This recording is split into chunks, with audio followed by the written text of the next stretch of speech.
Okay, this is chapter 2.7 in your textbook. Like I said, my laptop is down, so I cannot post guided notes.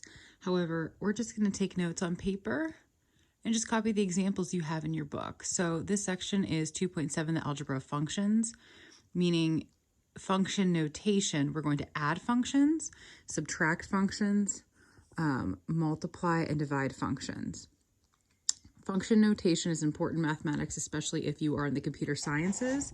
Some of you might be programming computers and how a computer is programmed is specifically with functions.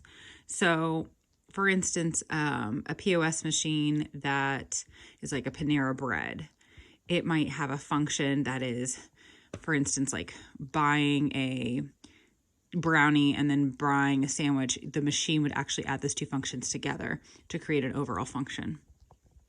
And that's what you're going to be doing today. It's just simple procedures. So it's just combining like terms. The first example asks you to find the sum of two functions. They want you to take f of x and g of x and add them together. Well, as you can see here, if they tell you to add the two functions together, it's like taking f of x and adding it to g of x, and that's it.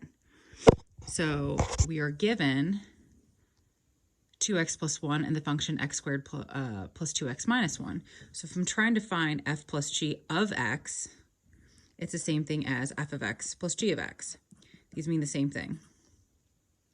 So we're going to take our f of x function, which is 2x plus 1, and we're going to add it to our g of x function, which is x squared plus 2x minus 1. And you're going to get x squared plus 2x and 2x, which is 4x, minus 1 plus 1, so this is just your function. It's really that simple. Example 2 is asking you to subtract those two functions. So if you have f minus g of x, that's the same thing as taking f of x and subtracting g of x. So we're going to take 2x plus 1, and we're going to subtract the whole quantity of x squared plus 2x minus 1.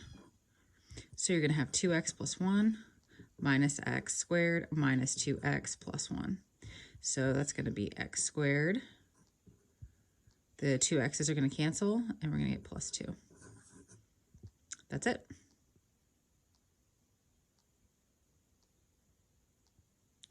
All right, so that was adding and subtracting functions. The next one is division. It says the quotient of two functions.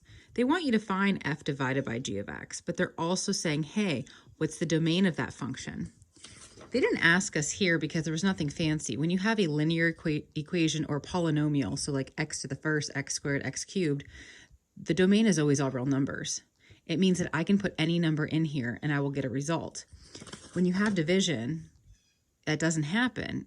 I can't put any number in the denominator because if it turns into a 0, then our function's undefined. So that's why they're asking about the domain. So they want to know f divided by g of x. Well, we have new functions now. We have our f of x is the square root of x, and they have g of x as the square root of 4 minus x squared. So if I was to find f divided by g of x, it's the same thing as f of x divided by g of x. Same thing with g over f. So we're going to get square root of x over the square root of 4 minus x squared, and we have the square root of 4 minus x squared over square root of x.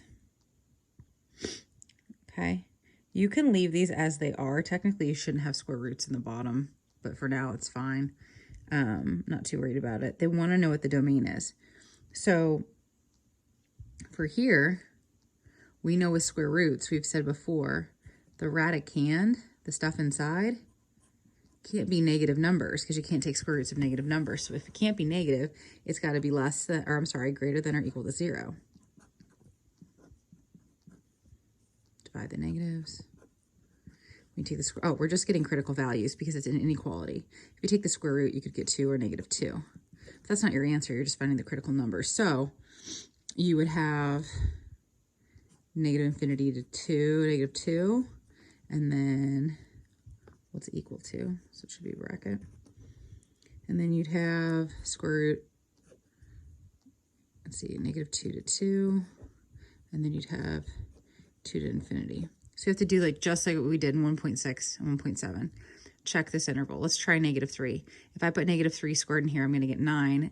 4 minus 9 is -5. That doesn't work. A number between -2 and 2, I always pick 0 if I can. If I put 0 in here, 4 is greater than 0. Yep, that works. And 2 to infinity. Let's try 3. It'd get the same result. So your answer is domain -2 to 2. Here we have square root of x. We just know this can't be negative. So x has to be greater than or equal to 0. That's it. Therefore, your domain is 0 to infinity. The end. Okay. All right. Let's try the next example.